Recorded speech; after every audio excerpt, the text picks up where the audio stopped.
وأصحابه أجمعين. أما بعد فأعوذ بالله من الشيطان الرجيم. بسم الله الرحمن الرحيم. ورفعنا لك ذكرك. صدق الله العظيم.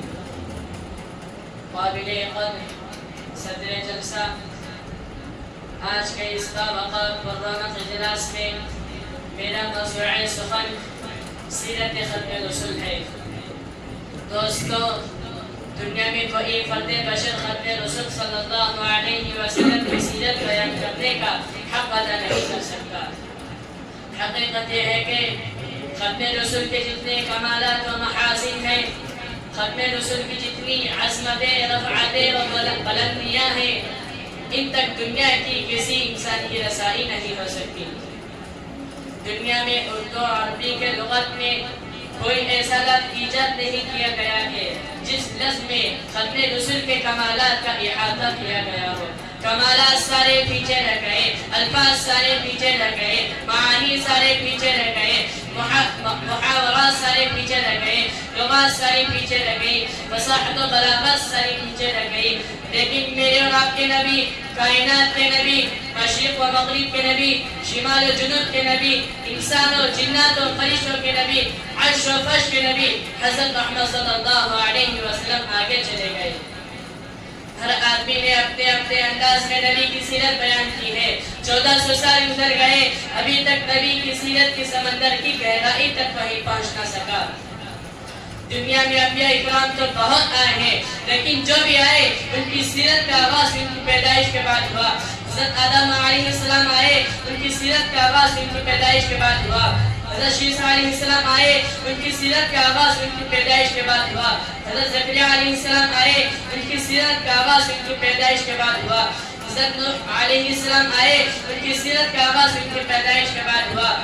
حضرت ہارون علیہ السلام آئے، ان کی سیرت کا آغاز ان کی پیدائش کے بعد ہوا۔ حضرت موسیٰ علیہ السلام آئے، ان کی سیرت کا آغاز ان کی پیدائش کے بعد ہوا۔ حضرت عیسیٰ علیہ السلام آئے، ان کی سیرت کا آغاز ان کی پیدائش کے بعد ہوا۔ حتیٰ کہ 1,24,000 انبیاء اکرام آئے، ان کی سیرت کا آغاز ان کی پیدائش سے پہلے ہوا، ان کی پیدائش کے بعد ہوا۔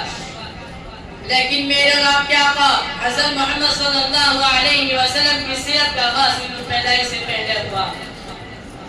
محترم و معزز سامعین کرام، یہ کائنات جو بنائی گئی ہے، یہ کائنات کا جو نظام سجایا گیا ہے، یہ آپ صلی اللہ علیہ وسلم کے صدقے سجایا گیا ہے۔ اگر محمد صلی اللہ علیہ وسلم کو دنیا میں نہ ہوتا، یہ کائنات کا نظام نہ سجایا جاتا۔ اگر محمد صلی اللہ علیہ وسلم کو دنیا میں نہ ہوتا، یہ کائنات نہ بنتی۔ اگر محمد صلی اللہ علیہ وسلم کو دنیا میں نہ ہوتا، یہ دنیا کا نظام نہ سجایا جاتا۔ یہ سب چیزیں آپ صلی اللہ علیہ وسلم کے صدقے بنائی گئی ہیں۔ یہی تو معنی ہے وَرَفَعْنَا لَكَ ذِكْرَكَ کہ اے پیغمبر، ہم نے تیرے ذکر کو اونچا کر دیا، ہم نے تیرے نام کو اونچا کر دیا، ہم نے تیری بات کو اونچا کر دیا، ہم نے تیرے کردار کو اونچا کر دیا، ہم نے تیرے گفتار کو اونچا کر دیا، ہم نے تیرے ذکر کو اونچا کر دیا۔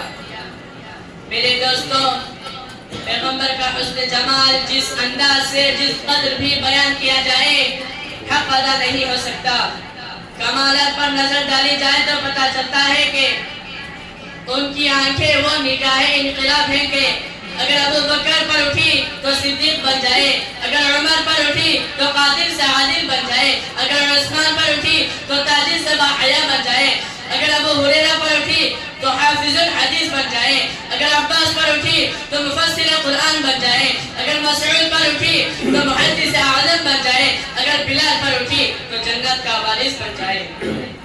اللہ کے نبی صلی اللہ علیہ وسلم کی نگاہ مبارک پڑھنے سے چور چوکیدار بنے، رہزن رہبر بنے، اجڑے بسنے لگے، بگڑے بننے لگے، پچھڑے ملنے لگے۔ یہی تو معنی ہے وَرَفَعْنَا لَكَ ذِكْرَكَ کہ اے پیغمبر، ہم نے تیرے ذکر کو اونچا کر دیا۔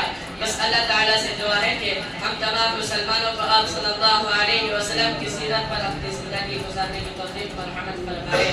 آمین وآخر دعوانا الحمدللہ رب العالمین۔